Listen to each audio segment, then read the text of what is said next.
Mari kita berdoa.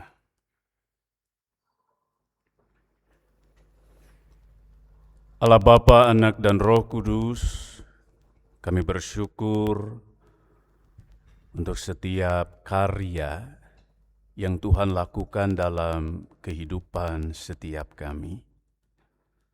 Kami bersyukur untuk kehidupan yang Engkau anugerahkan, untuk kesempatan yang Engkau karuniakan, untuk pemeliharaan yang Tuhan boleh anugerahkan dalam kehidupan setiap kami. Sebentar kami mau belajar dari kebenaran firman Tuhan. Kami mau memiliki hati yang bijaksana, agar kami mampu berkata, bersikap, bukan hanya dengan baik, tetapi juga dengan benar di dalam kehidupan keseharian kami. Roh Kudus yang menuntun kami, yang menolong kami, agar kami dimampukan untuk dapat mendengarkan dengan baik, mengerti dengan benar, melakukan dengan setia. Hamba-Mu penuh dengan keterbatasan, kelemahan. Hamba-Mu tidak mampu tanpa Tuhan yang menolong. Karena itu kiranya Roh Kudus juga yang memampukan hamba-Mu sehingga kebenaran sabda Tuhan boleh tersampaikan seturut dengan kehendak-Mu. Bersabdalah ya Tuhan, karena kami anak-anak-Mu telah siap dan sedia untuk mendengarkannya. Amin.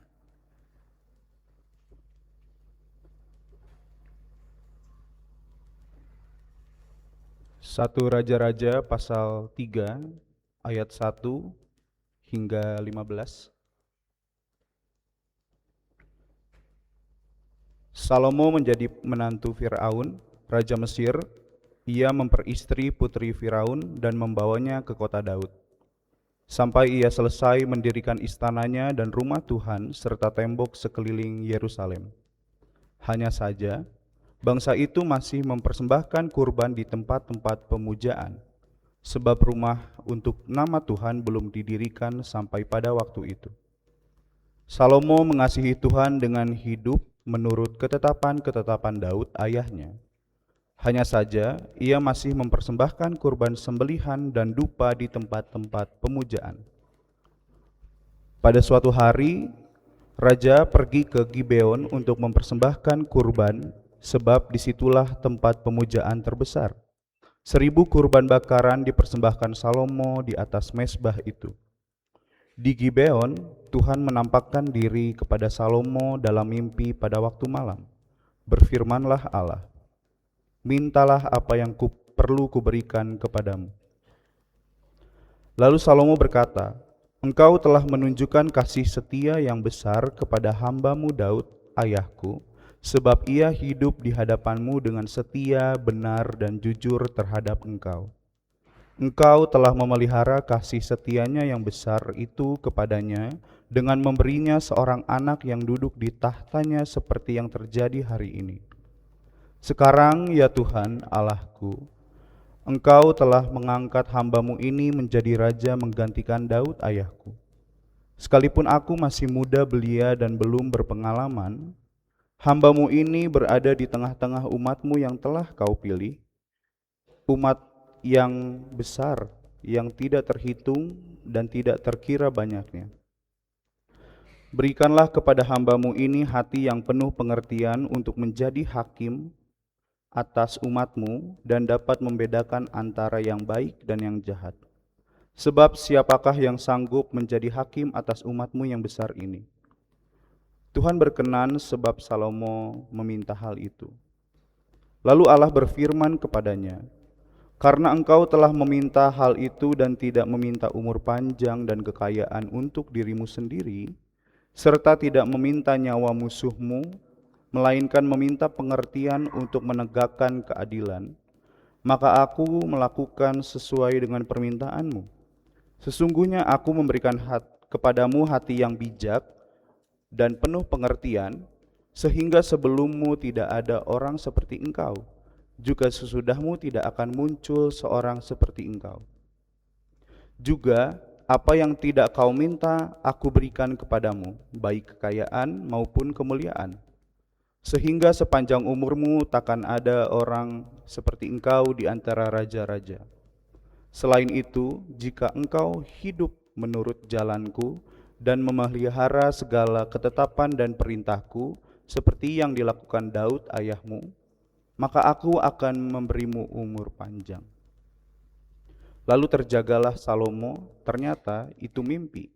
Sekembalinya ke Yerusalem, ia berdiri di hadapan tabut perjanjian Tuhan dan mempersembahkan kurban bakaran dan kurban keselamatan. Kemudian ia mengadakan perjamuan bagi semua pegawainya. Demikian sabda Tuhan. Yang berbahagia adalah setiap orang yang mendengar firman Tuhan serta memelihara di dalam hidupnya setiap hari. Haleluya. Haleluya, haleluya, haleluya.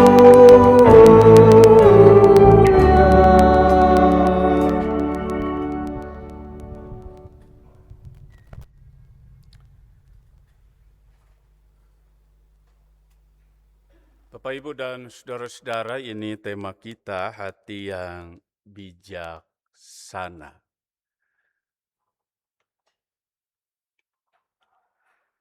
Milih ulah ukur neang leuwih, milah ulah nepi salah.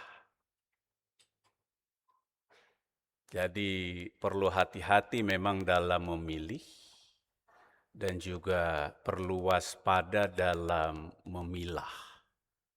Memilih dan memilah dua hal yang penting, yang seringkali ini menjadi bagian dari proses kehidupan kita setiap hari. Dan memang tiap hari kita diperhadapkan pada hal-hal di mana kita harus mengambil keputusan untuk memilih dan tentu untuk memilah. Kenapa ini perlu mendapat perhatian? Karena setiap keputusan, setiap tindakan itu menentukan arah. Menentukan ke depan kita akan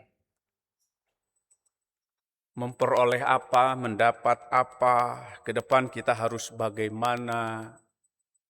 Arah kita ditentukan oleh apa yang sudah kita pilih dan pilah. Nah, karena itu dalam memilih dan memilah,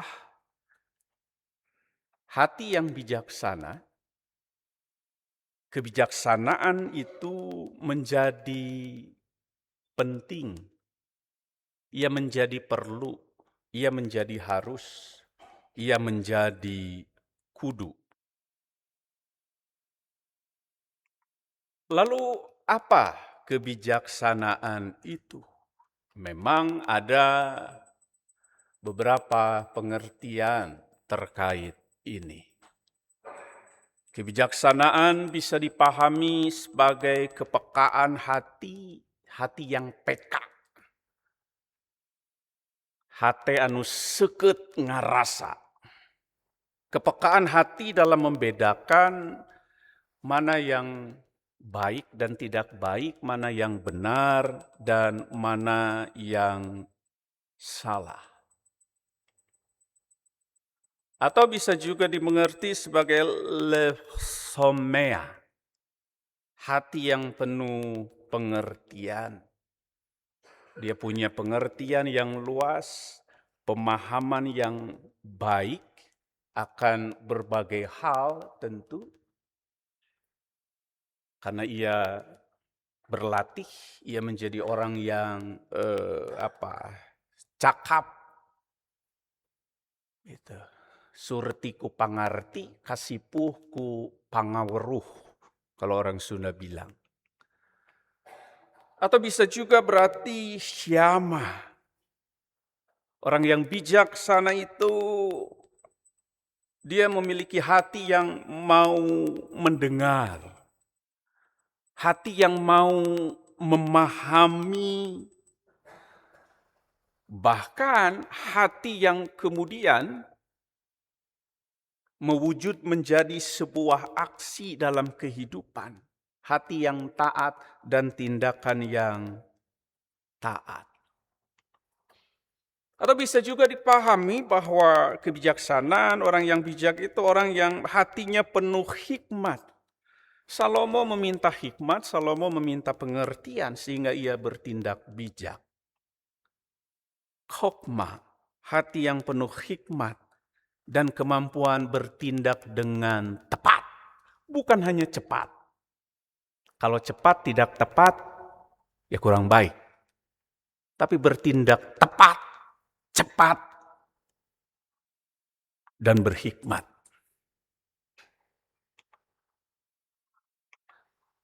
Orang Belanda mengatakan nuchter, kejernihan berpikir. Tentu bukan hanya kejernihan berpikir, tapi ketajaman merasa. Sehingga orang yang nuchter ini, dia bisa melihat dengan lengkap. Dia bisa menilai segala sesuatu secara menyeluruh. Dia tidak rusuh. Dia tidak buru-buru. Ketika dia hendak mengambil sebuah keputusan, ketika dia hendak merespon sesuatu, dia tidak terburu-buru. Dia akan melakukan yang namanya dibeweng, diutahkan, dipikir, dibulak-balik. Itu nuchter, mampu berpikir jernih. Dalam 1 Raja-Raja 3 ayat 1-15 kita bisa melihat gambaran tentang Salomo, pemimpin yang sangat muda tetapi memiliki permohonan yang luar biasa. Beberapa penafsir memperkirakan usianya masih 12-14 tahun, masih sangat muda. Tetapi kenapa ia bisa jadi raja? Bukan karena kesiapan secara usia, tetapi karena kehendak Allah. Ia menjadi raja menggantikan ayahnya Daud. Jadi Allah yang menentukan, Allah yang memilih. Sehingga walaupun dia sangat muda, dia menjadi seorang raja. Beberapa penafsir mengatakan rentang usianya antara 15 sampai 20. Karena walaupun catatan Alkitab mengatakan ia masih sangat muda, muda belia, tapi dikatakan dari bacaan kita dia sudah menikah.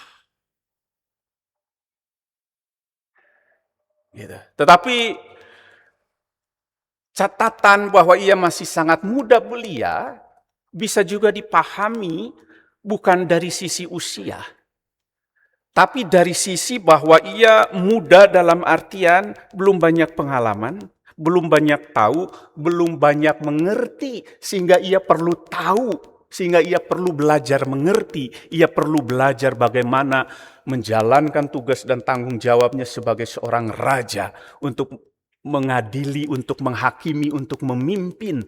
Sehingga karena ia merasa muda dalam artian belum berpengalaman, maka ia meminta pengertian dari Tuhan.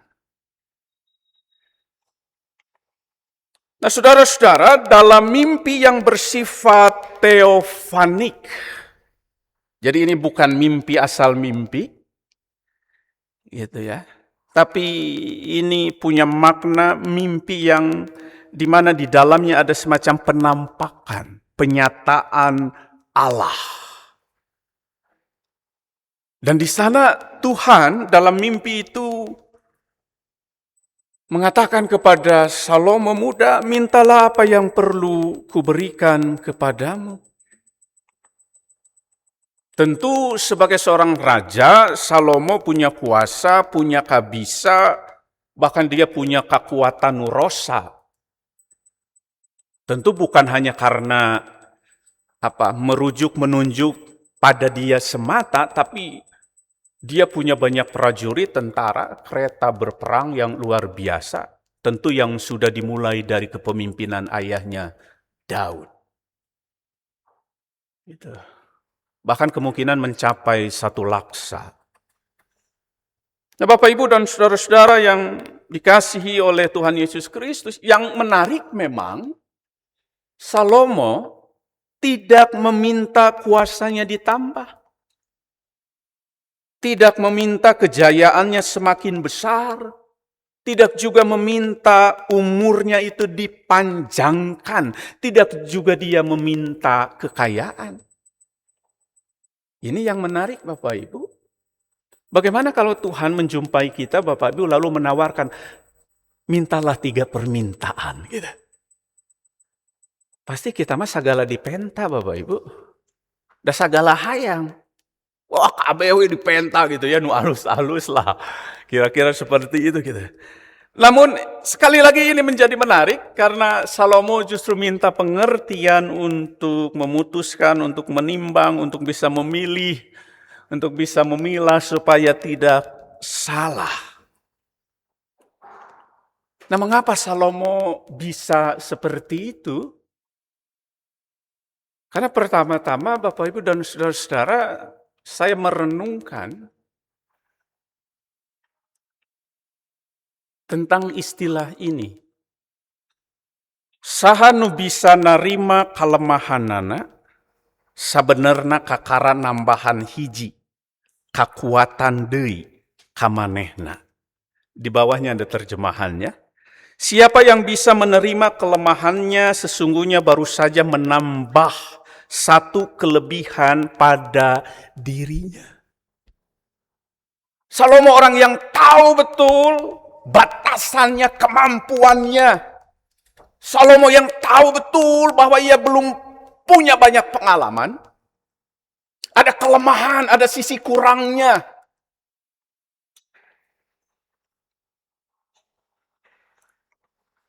Itu artinya Salomo sosok yang nalipak, Bapak Ibu. Masih muda, belum berpengalaman, dia harus memimpin satu bangsa yang benar, tapi dia punya kesadaran diri yang luar biasa. Ia sadar diri, ia tahu diri.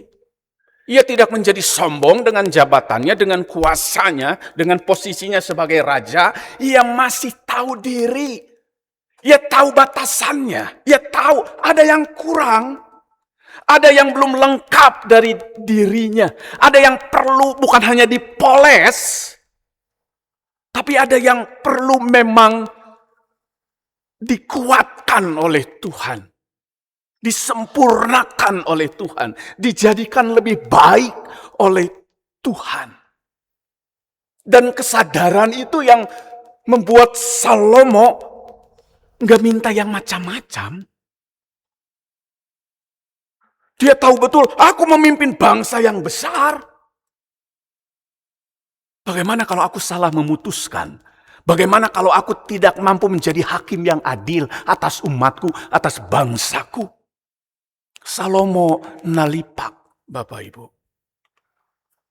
Nah, persoalannya dalam hidup ini banyak orang tenalipak. Kalau orang tenalipak, osok tetepak, biasa sesepak, resep dudupak, akhirnya somplak. Ini kalau orang tidak nalipak.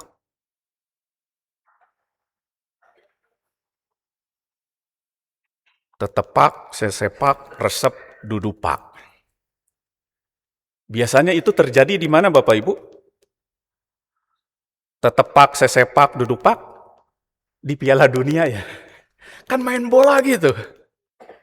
Tetepak, nggak setepak, ditepak, tebenang, telabuh, disepak. Gitu. Disepak, telabuh, didupak gitu ya. Wah, kalau dalam kehidupan beriman itu terjadi repot. Gitu. Hati yang bijaksana tentu Bapak Ibu dan saudara-saudara sangat penting dalam kehidupan setiap kita. Kenapa ini menjadi penting? Dengan hati yang bijaksana kita akan mampu memutuskan, kita akan mampu bertindak, bukan hanya dengan baik, tetapi dengan tepat dan juga dengan benar. Dalam pemahaman orang Sunda ini, caina herang, laukna benang. Wah, ini indah Bapak Ibu. Caina herang, laukna benang. Gitu. Tapi yang sering kali terjadi, Bapak Ibu, jika tanpa hati yang bijaksana, maka caina kiruh, laukna benang. Atau apa yang terjadi? Caina kiruh, laukna tebenang. Mun benang oke, laukna geus paeh. Da diubek caina nepi ka kiruh, nepi ka coklat gitu ya. Jadi laukna mabok. Geus mabok teh paeh gitu. Tentu kan enggak seperti itu. Orang yang bijak itu Bapak Ibu sekali lagi tadi. Orang yang memaknai caina herang, laukna benang. Gitu. Jadi keputusannya baik, keputusannya tepat, keputusannya punya manfaat gitu ya. Keputusannya punya dampak yang luar biasa. Nah, hati yang bijaksana adalah hati yang sudah, ini bahasa saya, yang sudah boga ilmu panemu nu geus katimu. Jadi kalau orang bijak, Bapak Ibu, tadi boga ilmu panemu nu geus katimu. Dia punya pengetahuan tentang dirinya. Dia punya pengetahuan siapa Tuhannya. Dia punya pengetahuan akan sesamanya. Tutas didikan tan rohani. Gitu. Jadi terasah, teruji. Tidak kaleng-kaleng gitu ya dalam bahasa sekarang gitu. Tidak kaleng-kaleng nih kualitasnya, tapi dia terasah, teruji, boga ilmu panemu nu geus katimu. Gitu. Nah, karena itu Bapak Ibu dan saudara-saudara, saya coba tidak akan berlama-lama. 3 permenungan kita saat ini. Yang pertama ini, bisa napak sancang. Napak sancang itu bahasa Indonesianya bisa berjalan di atas air. Atau eta mah Gusti Yesus. Bisa napak sancang, Bapak Ibu. Ini menggambarkan orang yang memiliki kemampuan menguasai diri. Berarti dia punya pengendalian diri yang luar biasa. Tidak cepat terpancing, tidak cepat terpengaruh, tidak cepat mengambil kesimpulan karena seringkali menjadi salah, tidak cepat emosi. Ia mampu menahan diri, ia mampu mencerna berbagai hal. Ia mampu mencerna berbagai persoalan dengan baik. Ia mampu mengkaji, ia mampu menguji. Memiliki kemampuan menguasai diri, menjaga keseimbangan, menciptakan keselarasan, harmoni. Dalam bahasa yang lebih dalam, ngigelan kahirupan. Bapak Ibu resep ngigel? Aya nu resep ngigel? Aya nu hoyong tiasa jaipongan? Abi tiasa ya tah. Ngigelan kahirupan. Ini enggak mudah Bapak Ibu. Enggak mudah. Orang seringkali nyuruh ke orang lain, maneh kudu ngigel. Tapi dia enggak ngigel. Gitu. Ngigelan kahirupan. Maka orang yang ngigelan kahirupan, Bapak Ibu, maka dia akan menjadi orang yang tadi mengerti banyak hal, tahu banyak hal, tetapi tidak so tahu. Dia paham banyak hal, tetapi tidak menjadi jumawa. Dia bisa melakukan apapun dan mendapatkan apapun, tapi tidak menjadi besar kepala. Ngigelan kehidupan. Bukan sesuatu yang mudah. Dan orang yang bisa napak sancang itu adalah orang yang juga pageh sareng tohaga. Dia berpendirian, terus menjaga integritasnya, dan tohaga kuat dalam iman. Yang kedua, Bapak Ibu dan saudara-saudara, firman Tuhan mau mengingatkan kita bisa ngapung. Bapak Ibu, aya nu bisa ngapung? Saya bisa ngapung persekian detik, geusna ti bebeut Bapak Ibu berat teuing. Asa aya nu ngenyang ti handap gitu ya. Dulu saya pemain voli Bapak Ibu. Saya main voli itu hampir 7 tahun. Saya tukang cemes cek orang Sunda mah. Waktu itu berat saya masih ingat 55 waktu saya menjadi pemain voli. Nyelengcang gitu ya. 55 Bapak Ibu bayangkan 55. Ayeuna 125. Gitu. Jadi pasti berat Bapak Ibu, saya moal bisa ngapung ya, moal bisa nyemes moal. Gitu. Tapi kenapa ya jadi pendeta jadi berat ya? Gitu. Yang kedua bisa ngapung Bapak Ibu, bisa terbang. Ini menggambarkan orang yang memiliki kemampuan dia jauh memandang ke depan. Dia jauh memandang ke depan. Gitu. Orang yang bijaksana itu diawali dengan orang yang punya hikmat dari Tuhan. Kenapa orang bijaksana dia akan berhati-hati memutuskan, memilih, memilah, menentukan sesuatu? Karena ia juga jauh memandang ke depan. Oh, kalau putusan ini salah, dampaknya bagaimana? Gitu. Dia jauh memandang ke depan. Gitu. Dan yang ia lihat bukan hanya dirinya, bukan hanya orang-orang yang ia pimpin, tapi bagaimana juga dia selalu terpusat pada Allah. Orang Belanda mengatakan God centrum of alles. Tuhan itu pusat segala. Gitu. Dan orang yang bijaksana karena diberi hikmat dari Tuhan, dia orang yang menempatkan Tuhan itu dalam pusat hidupnya. Gitu. Sehingga ia selalu bertanya. Ia bertanya pada Tuhan. Keputusan ini bagaimana? Persoalan ini bagaimana? Pergumulan ini bagaimana? Ia tahu betul batasannya sehingga ia mau meminta tolong pada Tuhan yang melampaui batas.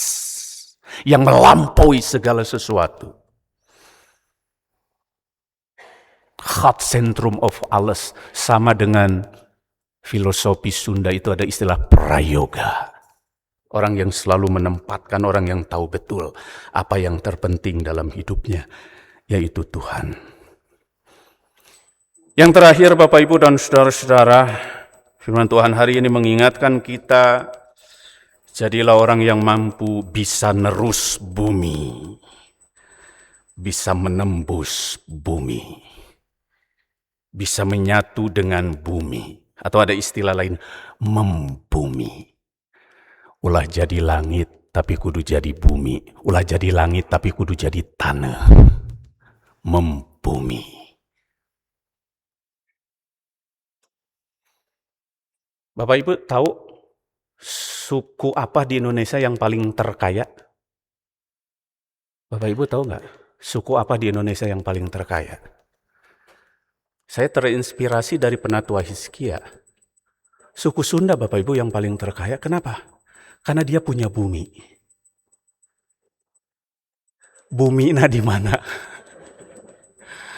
Bumi apa di Cipageran. Punya bumi tuh orang Sunda Bapak Ibu. Bumi, berarti kan ini punya ini nih. Gitu.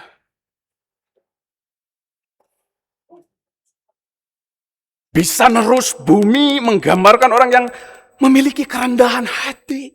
Kan Salomo gitu, dia meminta pengertian, karena dia tahu betul, aku banyak kurangnya, aku masih muda, aku belum berpengalaman, aku belum banyak tahu, aku butuh Tuhan supaya aku enggak salah, aku ditugaskan jadi raja, jadi hakim atas bangsa yang besar. Bagaimana kalau aku salah langkah, salah ucap, salah memutuskan? Salomo menyadari ada keterbatasan dalam dirinya. Dan itu menggambarkan ada kerendahan hati, sikap nerus bumi. Kerendahan hati. Hati yang terbuka untuk dibentuk oleh Tuhan, oleh Allah. Dan bukan hanya itu, orang yang nerus bumi itu dia memiliki empati, dia boga kaheman. Punya cinta untuk sesamanya. Dan dia orang yang bisa merebong bolongan anu henteu bolong. Bolongan itu solusi Bapak Ibu, jalan keluar. Anu henteu bolong. Artinya bolongan yang memang bisa diambil, bisa menjadi arah hidup. Nah karena itu Bapak Ibu dan saudara-saudara, mari kita terus mengasah kepekaan hati kita, ketajaman berpikir kita, kejernihan melihat kita, kepekaan mendengar kita, dan kedekatan relasi kita dengan Tuhan. Tanpa ini hati kita nggak bijaksana, Bapak-Bapak. Tidak akan mampu bijak.